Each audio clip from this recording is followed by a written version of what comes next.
Next I have Meara White. Welcome.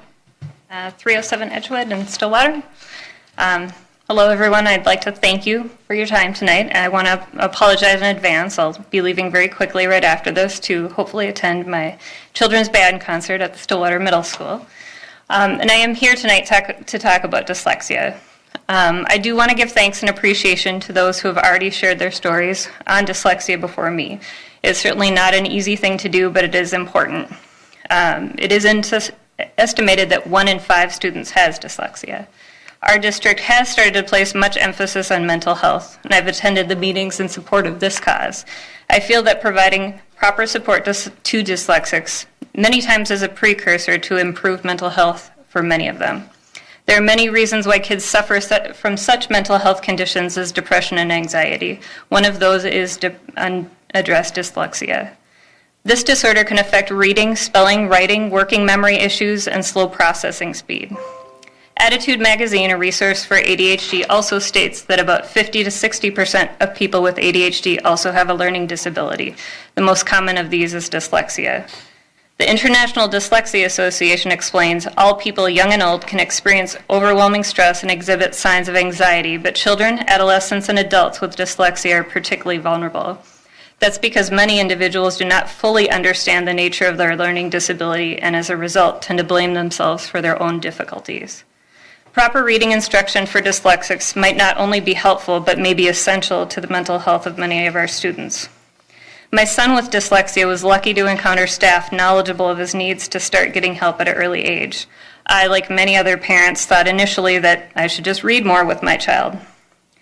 Then I did watch my son go through the Sunday program, which is based on the Orton-Gillingham method, and I started to really understand what was going on exactly with him and his reading issues.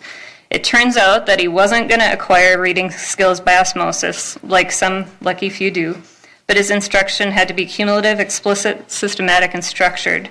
He didn't have an issue with motivation, and he never has, and he probably never will. Hearing sounds and pulling words apart was really difficult for him, but once he developed the skill, he could organize what he was learning and just really be a lot more efficient. He could stop exerting so much effort on the first step of decoding what that word was, or trying to memorize the word, which he was really actually fairly good at memorizing the words. But once he could figure this out, he could stop the tears and the frustration. You may say that we found the key to the door, and once the door was open, his reading comprehension and love of reading really grew organically. Better reading skills has led to better math skills, which he enjoys doing greatly. Many math problems for younger kids involves word problems. It was really a big struggle. You can't get to your math skills until you can read the problem. Dyslexia doesn't correlate negatively with intelligence, and many bright and courageous students with it have much to offer.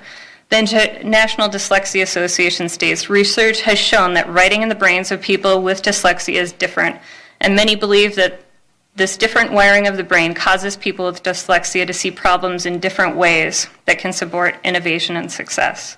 My hope is that these students also get the key to the door just like my son did. His work paid off. We did just get his acceptance letter, not to brag as a parent, but he'll be in the National Junior Honor Society, and he didn't get there without getting some really good reading skills beforehand. Most studies show that children need to be good readers by 3rd grade to continue learning everything else well. For those teaching dyslexics, this requires knowledge of what dyslexia is, what specific instruction those students need, and how to deliver it.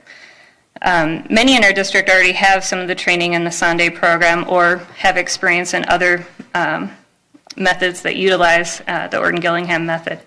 I'd hope to see that this training would continue and expand in a very deliberate and systematic manner. More in-depth training helps teachers really to understand to a much higher degree what the kids are missing and really to enjoy those moments where they can make those missing connections for students in a meaningful way.